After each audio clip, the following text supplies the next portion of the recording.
नमस्कार दोस्तों, आज मैं आपको एकादशी व्रत में सुनी जाने वाली गणेश भगवान की कहानी सुनाने जा रही हूँ। प्रेम से बोलिए गणेश भगवान की जय हो, विष्णु भगवान की जय हो।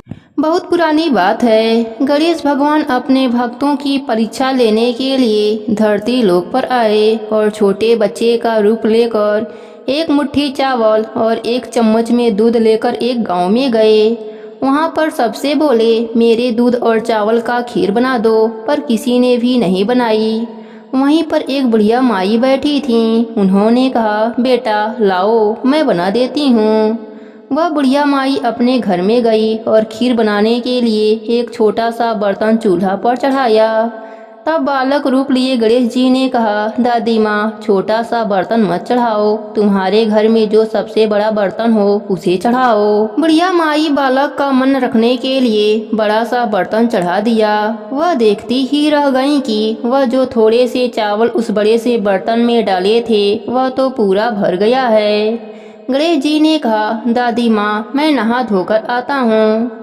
जब खीर तैयार हो गई तो बुढ़िया माई के पोते पोती खीर खाने के लिए रोने लगे। बुढ़िया माई ने कहा, गणेश भगवान, तेरे भोग लगना, कहकर चूल्हे में थोड़ी सी खीर डाल दी और कटोरी भरकर बच्चों को दे दिया। बुढ़िया माई की पड़ोसन ऊपर छत से देख रही थी तो बुढ़िया माई ने सोचा, यह चुगली कर देगी, इसलिए एक कटोरी भरकर उसे भी पकड़ा दिया। बेटे की बहू ने भी चुपके से एक कटोरी खीर ले जाकर खा ली और एक कटोरी चक्की के नीचे छिपा दिया। बुढ़िया माई ने भी दरवाजे के पीछे बैठकर एक कटोरी खीर खा ली। उसके बाद बुढ़िया माई ने कहा, अरे गणेशा, खीर खा ले, मैं तो तेरा ही इंतजार कर रही थी। तब गणेश जी ने कहा, दादी माँ, मैंने तो खीर पहले ही खा ली। बुढ़िया माई ने कहा, कब खाई? गणेश जी ने कहा, जब तेरे पोते और पोती ने खाई तब खाई थी, जब तेरी पड़ोसन ने खाई तब खाई थी, जब तेरी बहू ने खाई तभी भी खाई थी, जब तूने खाई तो मेरा पूरा पेट भर गया। बुढ़िया माई ने कहा, बेटा, तेरी सारी बात सच है, लेकिन बहू बेचारी तो सुबह से काम में लगी है, तो फिर उसने खीर कब खाई? गणेश जी ने कहा, चक्की के नीचे देख, जूठा कटोरा पड़ा है, तूने तो मेरा भोग लगाया, वह तो बिना भोग के ही खा गई। तब बुढ़िया माई ने कहा, बेटा बताओ, बचा हुआ खीर का क्या करूं?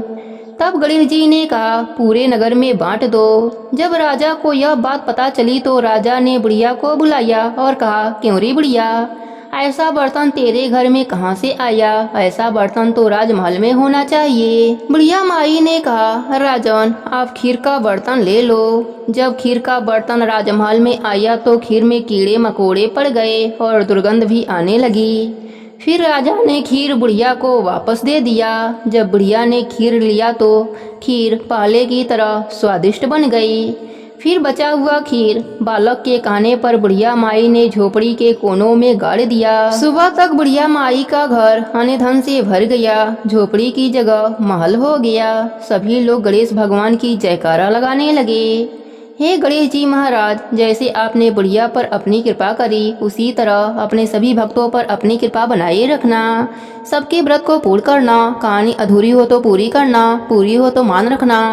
प्रेम से बोलिए गणेश भगवान की जय हो। एक समय की बात है, एक गांव में एक बुढ़िया माई अपने परिवार के साथ रहती थी। बुढ़िया माई विष्णु भगवान की परम भक्त थी। वह हमेशा दोनों पक्षों की एकादशियों का व्रत करती और कथा सुनती थी। उन्होंने कभी भी व्रत में गणेश भगवान की कथा न कही न सुनी। इस कारण से उनका व्रत अधूरा रह गया। पर बुढ़िया माई को इस बात का पता नहीं था। उनको लगता था कि वह तो पूरा व्रत कर रही हैं और उनके व्रत के पुण्य से उनको वैकुंठ लोक की प्राप्ति जरूर होगी। देखते ही देखते बुढ़िया माई की मृत्यु हो गई। उन्हें लेने यमलोक के दूत आए। वह देखकर घबरा गईं और बोलीं, मैंने जीवन भर विष्णु भगवान की भक्ति श्रद्धा भाव से किया, एकादशी का व्रत किया, एकादशी व्रत की कथा सुनी। एकादशी व्रत के फल से मुझे तो लेने वैकुंठ लोक का विमान आएगा। मैं आपके साथ नहीं चलूंगी। इतना कहकर बुढ़िया माई रोने लगी और विष्णु भगवान को पुकारने लगी। विष्णु भगवान गरुड़ पर सवार होकर बुढ़िया माई के पास आए और बोले, बुढ़िया माई, तुमने तो पूरी श्रद्धा से व्रत किया, पर तुमने व्रत में कभी भी गणेश भगवान की कथा न कही न सुनी। इसी कारण से तेरा व्रत अधूरा है। बुढ़िया माई विष्णु भगवान से जीवन दान मांगने लगी ताकि वह एकादशी का व्रत करके उसका पूरा पुण्य प्राप्त कर सके।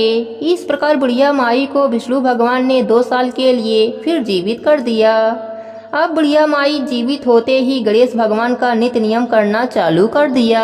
एकादशी का व्रत करती तो एकादशी व्रत की कथा सुनती और अंत में गणेश भगवान की कथा सुनने लगी। इस प्रकार से 2 साल में 4/11 बुढ़िया माई ने पूरा कर लिया। गणेश भगवान की कृपा से एकादशी व्रत का पूरा पुण्य बुढ़िया माई को प्राप्त हुआ। बुढ़िया माई की तपस्या से गणेश भगवान प्रसन्न हुए और बुढ़िया माई के सामने प्रकट होकर बोले, बुढ़िया माई, तुमने मेरे नित्य नियम के साथ ही व्रत में श्रद्धा पूर्वक कथा सुनी है, इसलिए मैं तुम पर अत्यंत प्रसन्न हूँ। मैं तुम्हें आशीर्वाद देता हूँ कि जब तक यह पृथ्वी रहेगी तब तक तुम्हारे इस तपस्या का गुणगान लोग करते रहेंगे। साथ ही एकादशी व्रत में तुम्हारी भक्ति की इस कथा को जो भी मनुष्य प्रेम पूर्वक सुनेगा उसको व्रत का संपूर्ण फल प्राप्त होगा। गणेश भगवान बुढ़िया माई पर प्रसन्न होकर बुढ़िया माई का घर अन्य धन से भर दिया। साथ ही रिद्धि सिद्धि का वास करके अंतर ध्यान हो गए। 2 साल बीतने पर बुढ़िया माई की मृत्यु हुई। इस बार उन्हें लेने बैकुंठ लोक का विमान आया। बुढ़िया माई को पूरे मान सम्मान के साथ बैकुंठ लोक ले जाया गया। इस प्रकार गणेश भगवान की कृपा से बुढ़िया माई का घर अन्य धन से भर गया और मरने के बाद बैकुंठ लोक का सुख मिला। हे गणेश जी महाराज, जैसे आपने बुढ़िया माई पर प्रसन्न हुए, बुढ़िया माई के व्रत को पूर्ण किया, उसके घर को अन्य धन से भर दिया, वैसे ही एकादशी व्रत करने वालों को भी पूरा फल देकर उनका घर अन्य धन से भर देना। कहानी अधूरी हो तो पूरी करना, पूरी हो तो मान रखना। प्रेम से बोलिए गणेश भगवान की जय हो, विष्णु भगवान की जय हो।